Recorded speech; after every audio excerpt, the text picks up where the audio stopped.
The National Health Service has been called the closest thing the British have to a religion. Ever since its creation in 1948, it's held a special place in the national psyche. And right from the beginning, its workforce has been drawn from all over the world. The one thing most non-Brits know about the NHS is that it's free. So if you visit the doctor, it's free. If you need an operation, it's free. Having a baby is free. Parking at the hospital is...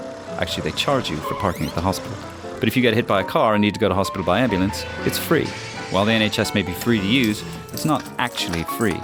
Next year's health budget will be something like £140 billion. The total cost works out to about £2,000 per year per person, which sounds a lot, but it's actually quite low by international standards. In the US, for example, per capita healthcare spending is more than double that.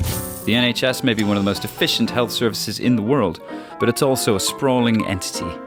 UK-wide, there's a baffling array of NHS bodies.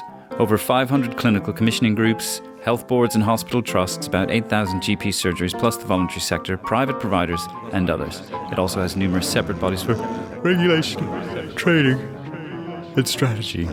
Ooh, where was I? If that sounds like a system sorely in need of reform, that is the reformed version. The product of a 2012 Act of Parliament designed to give much more power to doctors in deciding how the money gets spent. In fact, the whole history of the NHS is a series of compromises between politicians and doctors. When the Labour government first created the NHS in 1948, it was in the face of bitter opposition from the doctors' trade union, the British Medical Association. One leading member of the BMA at the time said the NHS was the first step, and a big one, towards national socialism, and called the health minister, Aneurin Bevan, a medical furor. Move forward to the present day, doctors are barely more polite about their political paymasters. The current health secretary, Jeremy Hunt, has found that his name has become, unfortunately for him, rhyming slang for to give them a 1% rise. But if NHS history has been politically turbulent, it has also been packed with clinical advances. In 1958, polio and diphtheria vaccinations were rolled out nationally, drastically reducing deaths from these illnesses. In the 1960s, the contraceptive pill was given first to married women, then all women who wanted it. 1978 saw the world's first test tube baby being born. 1979, the first UK heart transplant.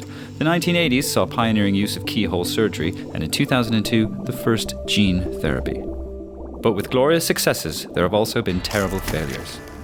In 2013, a report into appalling patient neglect at Stafford Hospital identified hundreds of vulnerable people who suffered at the hands of staff and called for a culture change in the NHS.